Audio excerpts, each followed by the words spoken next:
Hello, my name is Kirsty Dignam and I'm here to look at the energies for this week's Monday's Musings, which will be aired on Christmas Day, but I'm actually recording it the day before. I'm recording it the day before because one, it's my prerogative to share what I want to share as and when I want to share it. And from that space this week in particular, we will really feel into where our strengths lie if we can just tap into a energy that has almost become hidden, a divine timing for ourselves. Particularly this time of year, right? Everything goes all over the place and becomes a little bit chaotic. But this week we're being really encouraged to sink back down, to root, to ground back into that timing that is right for us. That is an individual thing, and to respect others with that. We are coming to the end of the year. We are coming to ends of many, many cycles. That doesn't always mean that we are ready, willing or able to complete those cycles. Really acknowledging that this week is going to be key before we move forward. There's a real emphasis of looking at what it is we are going to choose to take into 2024, with choice being the optimum word. We only receive that choice if we can take time, take stock and look at what is going on. The other part of this, the other side of this is it's being recorded at a time that is right for me, and it will be shared, watched, seen, relatable at a time that is right for you, and really acknowledging, honouring that process of giving and receiving and allowing it to do so in a way that keeps the centre message clear. I am aware that we are going into the festivities, not always relevant for everybody, but for those that it is relevant for, there can be quite a bit of confusion as to what we do and why we are doing it, and to really feel in this week to the very traditions that sculpt, mould, navigate our emotional passages through time. What I'm seeing is a river flowing in and around rocks and merging and moving and adapting, and really honing into that energy this week is going to be key. We do have a full moon in Cancer on Boxing Day. Boxing Day, I have written a blog about it. I will put a link in the comments. Boxing Day, typically since the 17th century, has been known as the day that we would pass gifts to those less fortunate. So a real great time to examine where we may feel as if we are the poor relation, or where we may feel or acknowledge even poor relatability within our lives, and the gifts that can actually bring forward. So for myself, certain aspects that I have ignored in particular the last 4 weeks are really coming to light as I am being encouraged, invited to examine where I could be a little bit more relatable to those aspects of myself, which have included compassion. It's going to be different for everybody, but those things that have been hidden in the background that we have tried to distract ourselves with and celebrate other sides are going to come to light. They're going to come to the metaphorical banquet table and want to be heard and seen this week, in particular with the full moon in Cancer. The best way to do that is to adopt the archetype, not the shadow aspect of that, the protective shell, but the more softer underbelly of the nurturing mother. Cancerian, we're in the season of Capricorn with the sun and the moon is in Cancer. These are the astrological parents, if you will, of the sky. So really nurturing, guiding, being guardians for our bodies, for our emotions. This week is going to be key and come to a pivotal point on Boxing Day with that moment, but also ironically when we tend to meet up with more people and more family. So being aware of that, being aware, I see like a skimming stone, of the ripple effect of not listening to our body leading up to the full moon in Cancer, and just taking stock, just sideways walking away from situations that may just fuel that up or block the emotional waters here. Our own situations included, our own thoughts and our own beliefs as well. Just being open is going to be key this week, in particular on the full moon. If we can just remove the shell, the protective barrier, the vulnerability, or hiding away from the vulnerability that we have to ourselves first and foremost, the more comfortable we are with who we are, what's at the very center of the tradition of our very being, the more able we are to stand in that and to give permission to those that wish to do the same. Or not. Everything is a choice, of course, and we may have a backwards forwards motion this week with that in ourselves as well, where we're ready to express and we're ready to share, and we do, and we think, oh, I'm not sure I wanted to do that, or we're ready to feel something and we get the answers that we've been seeking for but may not like them. It is a wolf moon, so really thinking about that connection that we have with our own inner Salka, our own undomesticated wild light, that howling within us, allowing the emotions to be heard rather than having to bark, scream, attack, whatever.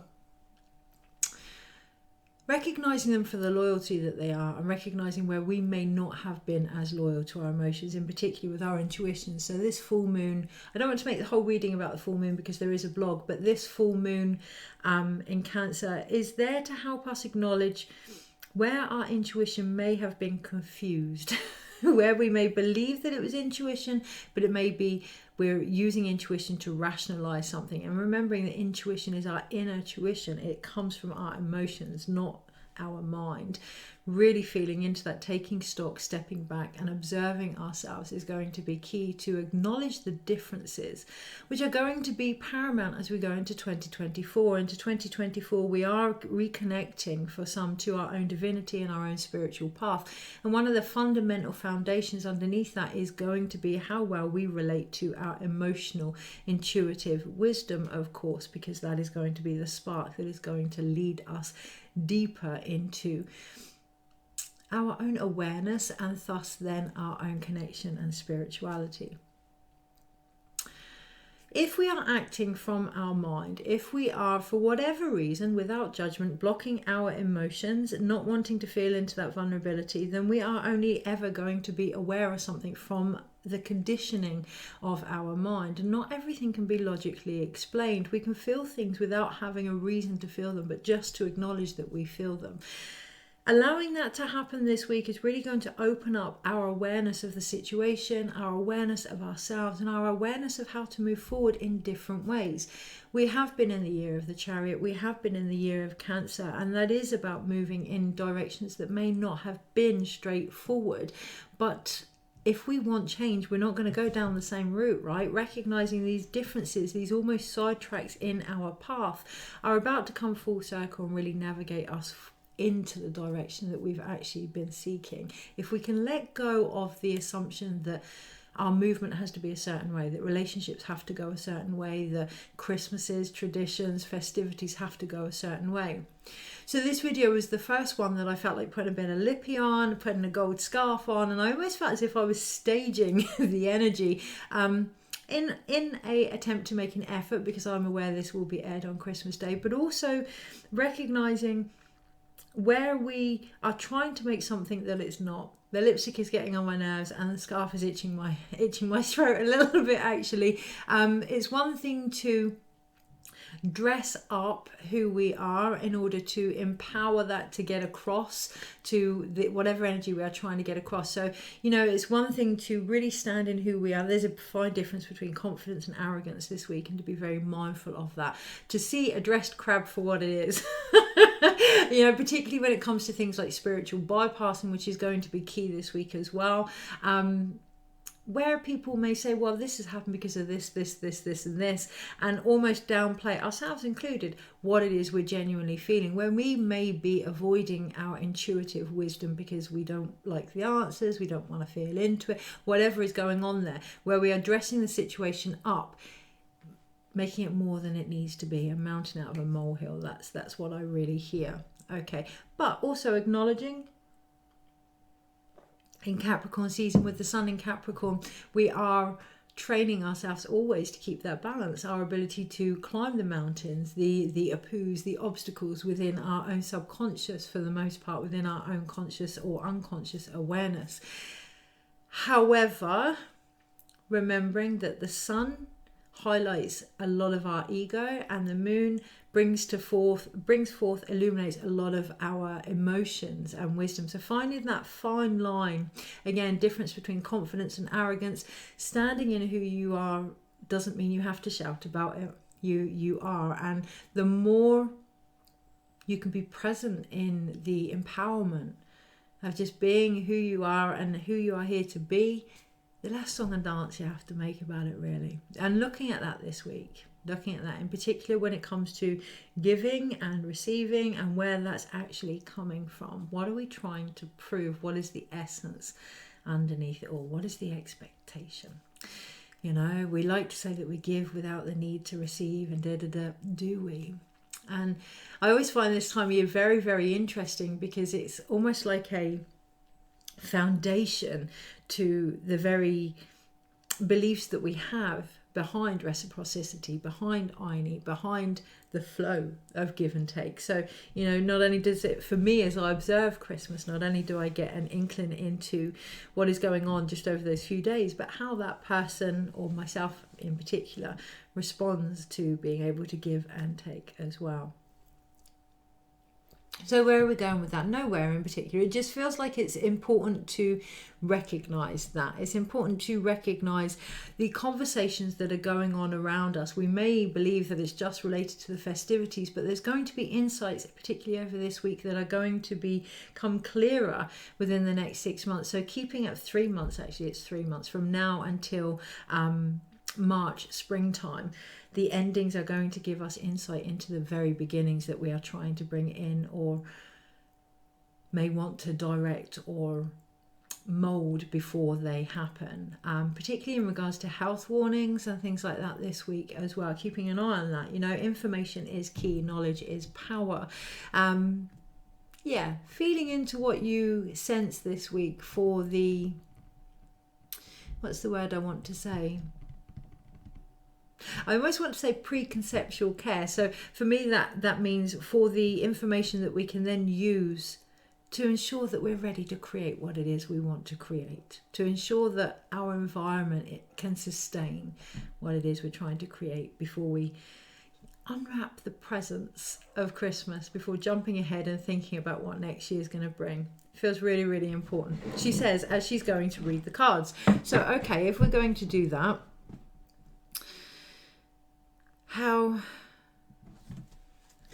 we're going to shuffle the cards, and we're just going to ask the universe. We're going to do a soul medicine wheel reading, and we're going to see where we are collectively as we end this year before we go into next year. Anything that may wish to come to the surface in regards to our mindset, our spirit, our emotion, any healing or any action that we are encouraged or invited to adopt. I want to say adopt. So recognizing that, yes, this is a tradition for us and festivities, but also what adaptations, what behaviours are we adopting in this season?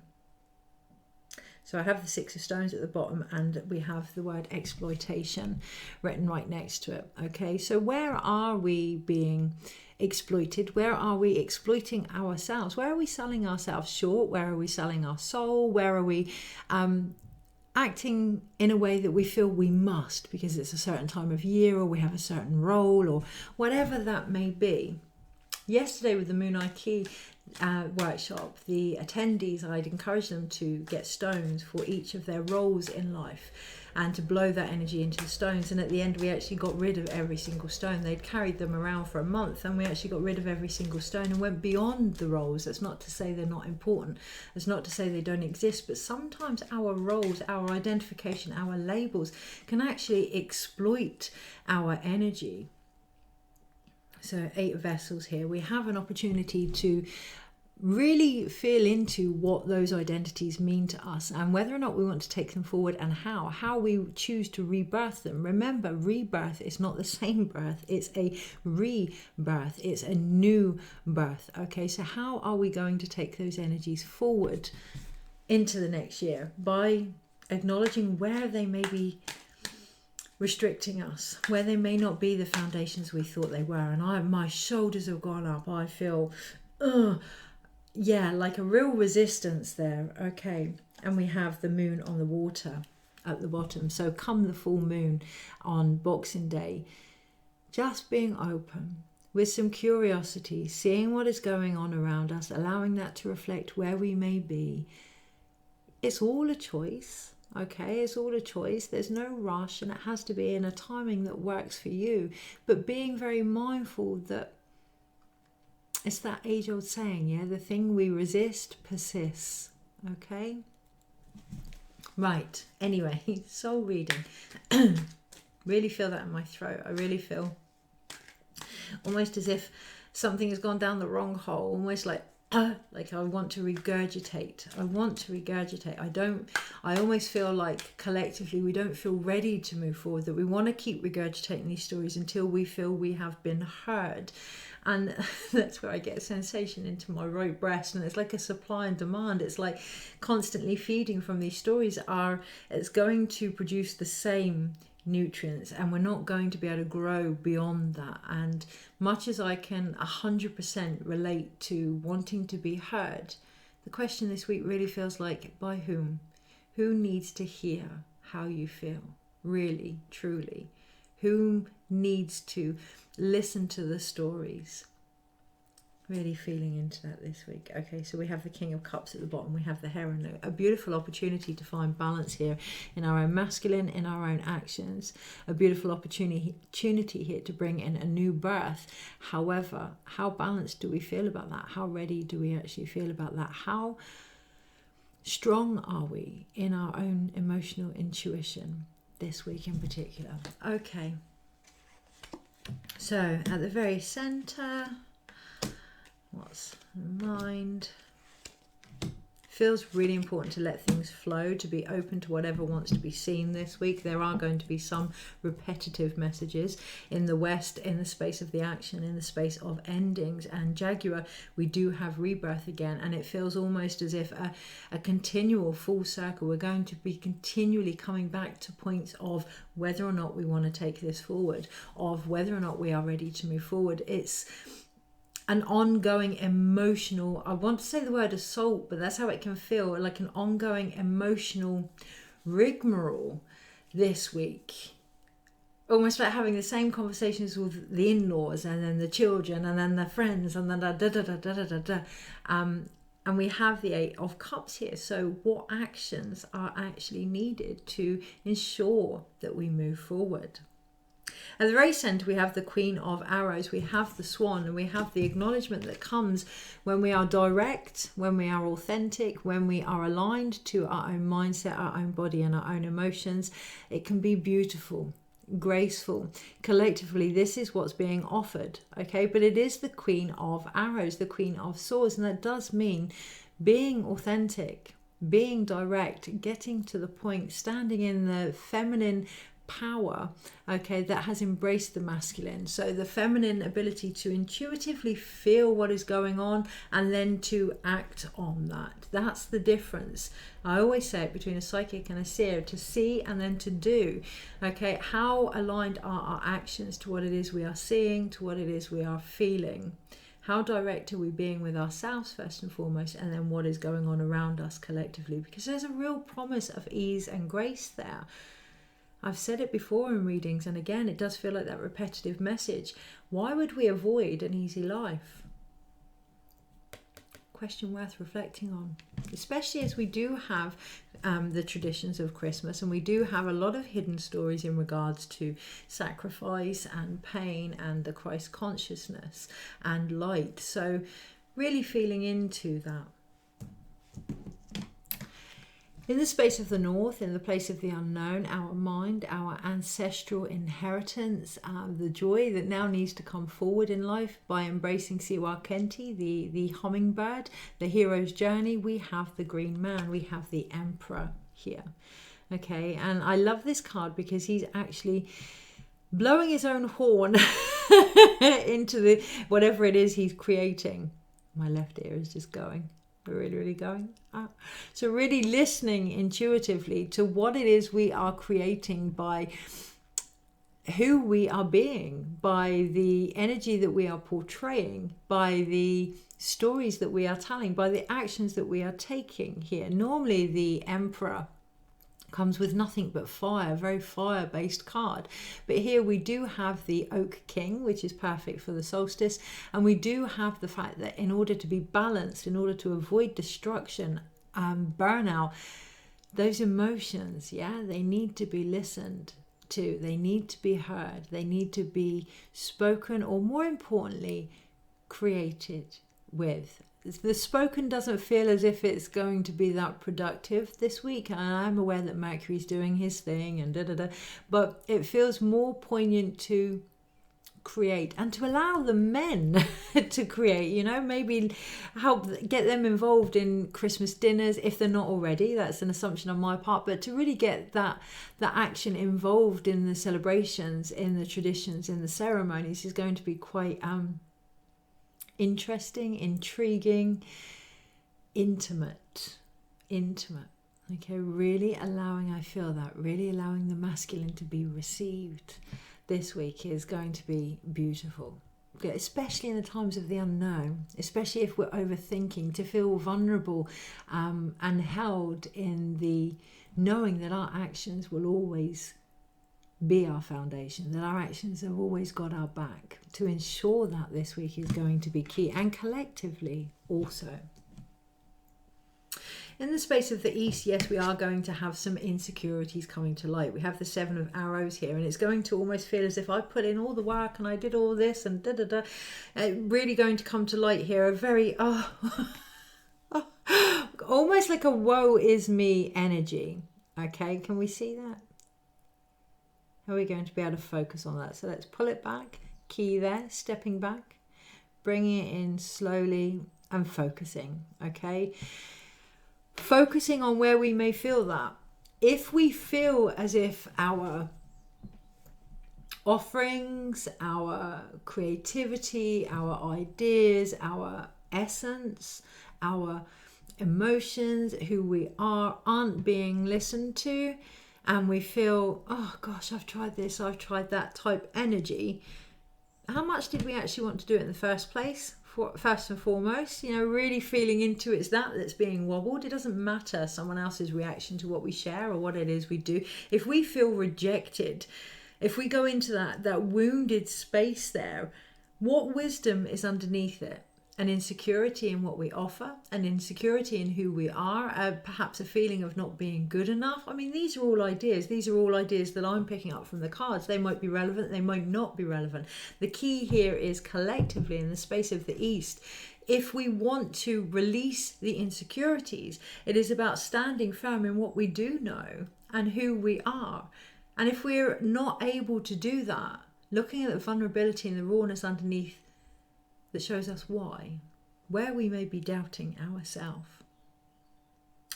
In the space of the South, our connection to the earth, we do have the World Tree, the World card. Here, what is at the very center of this labyrinth, this mental round and round that we go? What is at the very core of this journey? We are coming to an end. We are starting a new one. What can we take forward about who we are and what it is we have to offer into the next year? Grounded, branching out, reaching out, firm, grown. Okay, but knowing that the only way to do that is to really reflect on what has happened this week and really witness the changes in us. For the maze that it has been, the amaze that it has been. Maybe it's time to start seeing ourselves with a bit more awe this week.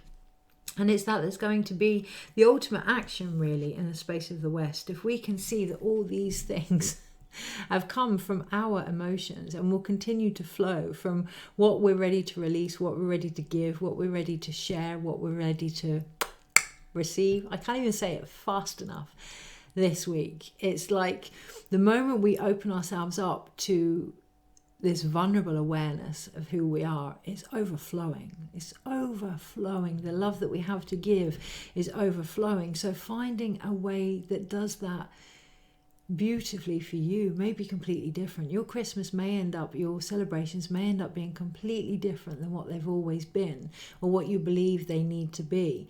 But the way to move forward here is to rebirth them, to give that love out in a way that suits you, that creativity out in a way that suits you, that nurture, that care.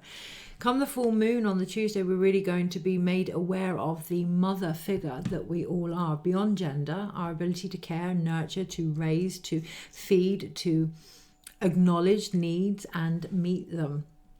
we're going to be really made aware of that. And it is going to be through our masculine actions. So there's a beautiful opportunity there, a sacred union, not just in our body, but in how we parent, how responsible we are, how we parent ourselves, each other. Be mindful of that this week, but also the earth, the future that we are trying to bring in. So 25 minutes, we have 2 major arcanas. So we do have the Emperor and the World Tree.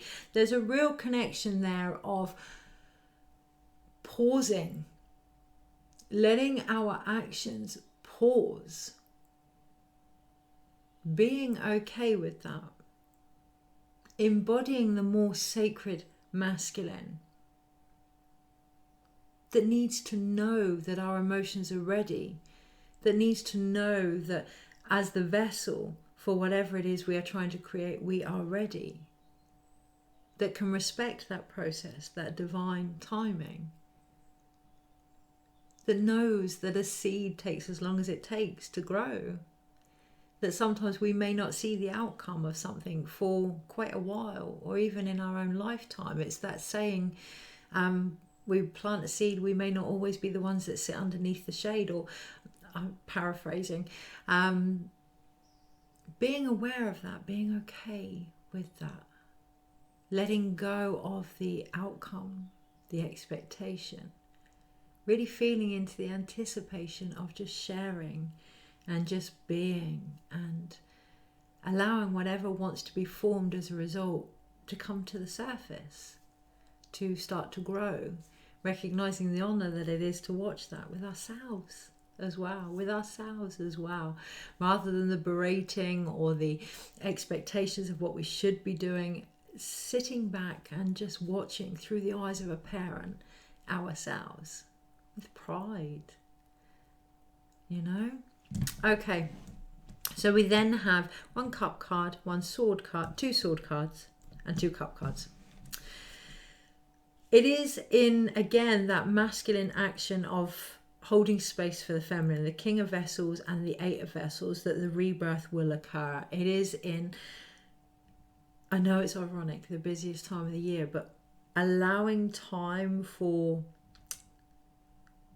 beauty, for grace, for intimacy, for vulnerability, to have a place at the table, as well as all the festive trimmings and the gifts, presents, to have a place at the table, for the vulnerabilities to have a place at the table also, for conversations that have needed to be opened all year, perhaps to have a place at the table, including insecurities, including grief, including loss, welcoming all these energies in at Christmas. It's a very colourful week collectively, and underneath it all we have the Ace of Cups, the waters of life.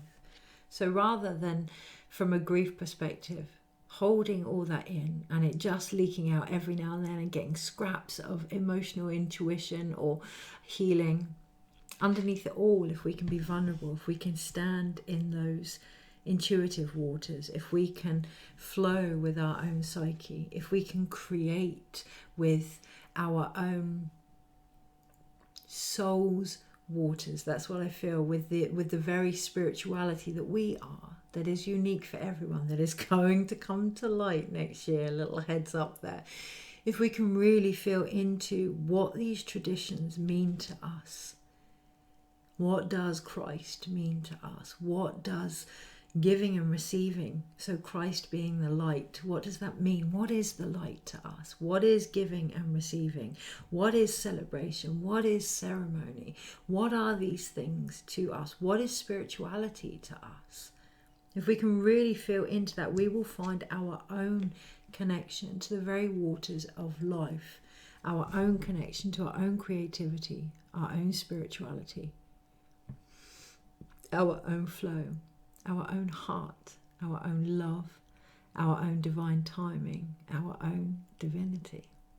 It's going to take strength gentle strength and courage. You know, it's going to take balance. It's going to take opening ourselves up to places where we haven't allowed this to occur individually and collectively. It's going to take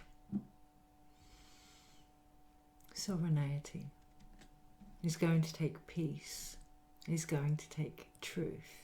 It's going to take grace and ease.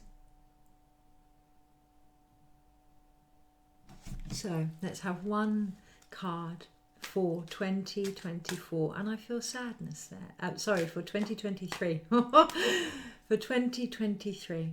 And I do feel a bit of sadness there. I do feel it's endings, right? It's still endings. Acknowledging that. One card. So there isn't a line between 2023 and 2024 in my own subconscious, and I'm going to say the collective subconscious too. There isn't a line, there isn't a clear ending here, because there is sadness there, and it may be that some of that will continue into 2024. Possibly, obviously it's all a choice, but all the cards fell out.